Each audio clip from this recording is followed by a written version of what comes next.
I am Mr. PN Singh. Today I am going to teach about rest and motion. After this, scalar and vector quantities. First of all, I will explain about rest. What is rest? When a body does not change its position with respect to a fixed point in its surrounding is said to be at rest. When a body does not change its position with respect to a fixed point in its surrounding is said to be at rest. कहने का मतलब यह है कि यदि कोई object जो है अपने एक सराउंडिंग्स में एक फिक्स पॉइंट के रिस्पेक्ट में यदि वह जो है प्लेस चेंज नहीं करता है, इस जगह चेंज नहीं करता है, तो हम कहेंगे कि ऑब्जेक्ट जो है रेस्ट कंडीशंस में है. Such as a book lying on the table, a box lying on the ground, the walls of the room. ये all these objects are at rest because they do not change their position, hence these are at rest. कहने का मतलब यह है कि यदि कोई object किसी फिक्स्ड पॉइंट के रिस्पेक्ट में अपने पोजीशन को चेंज नहीं करता है तो हम कहेंगे कि ऑब्जेक्ट रेस्ट कंडीशन में है. When a body does not change its position with respect to a fixed point in its surrounding is said to be at rest. Next terms है motion. When a body changes its position with respect to a fixed point in its surrounding is said to be in motion. कहने का मतलब यह है कि यदि कोई object जो है किसी फिक्स रेफरेंस पॉइंट के रिस्पेक्ट में जो है वो अपने पोजीशन को चेंज करता है तो हम कहेंगे कि ऑब्जेक्ट जो है मोशंस में है. For examples, cars and buses running on the roads, birds and aeroplanes flying in the sky, the running blades of a fan. All these articles are, all these bodies are in motion because they changes its position from a fixed point. मैंने एक जो है reference point के respect में जो है ये अपने पोजीशन को चेंज करते हैं, इसलिए जो है ये मोशन में है.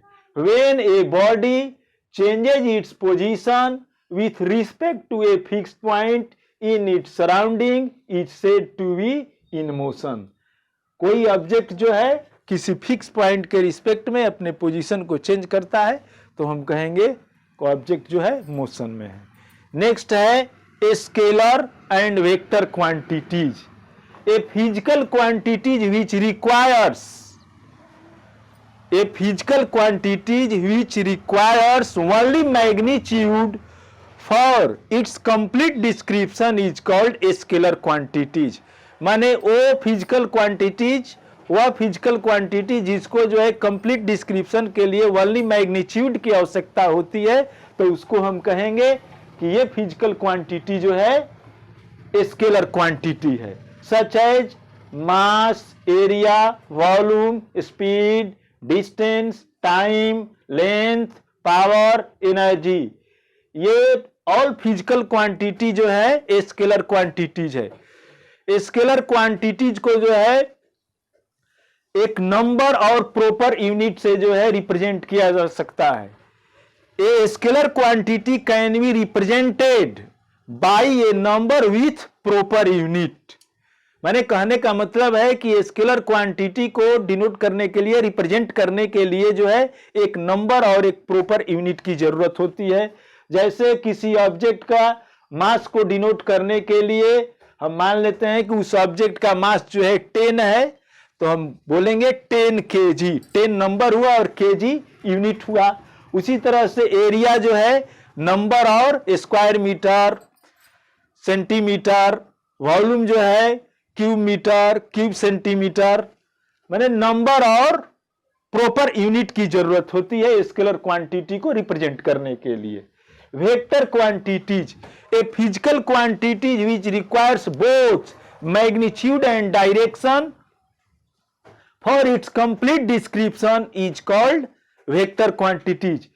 जिस क्वांटिटी को जो है, जिस फिजिकल क्वांटिटी को जो है डिनोट करने के लिए, रिप्रेजेंट करने के लिए मैग्नीट्यूड और डायरेक्शन दोनों की जरूरत होती है, उसको हम कहेंगे कि ये जो है फिजिकल क्वांटिटी वेक्टर क्वांटिटीज है, such as velocity, momentum, force, weight, displacement, acceleration. ये ऑल फिजिकल क्वांटिटी जो है वेक्टर क्वांटिटीज है, क्योंकि इसको डिनोट करने के लिए जो है हमें डायरेक्शन और मैग्नीट्यूड दोनों की जरूरत होती है। यदि कोई बस जो है एक डिफिनिट डायरेक्शन में ट्रेवलिंग कर रही है, चल रही है, तो उसके स्पीड को और डायरेक्शन को डिनोट करने के लिए सपोज कीजिए कि वो 40 किलोमीटर पर आवर से चल रही है और जो है डायरेक्शन को भी उसमें जो है इंडिकेट करना होगा 40 kilometre per hour to the east direction, north direction, west direction. जिस डायरेक्शन में जा रही है, यदि हम डायरेक्शन को डिनोट करते हैं वो जो है वेक्टर क्वांटिटी होगा। यदि डायरेक्शन को हम डिनोट नहीं करते हैं तो वही जो है स्केलर क्वांटिटी होगा। Thank you.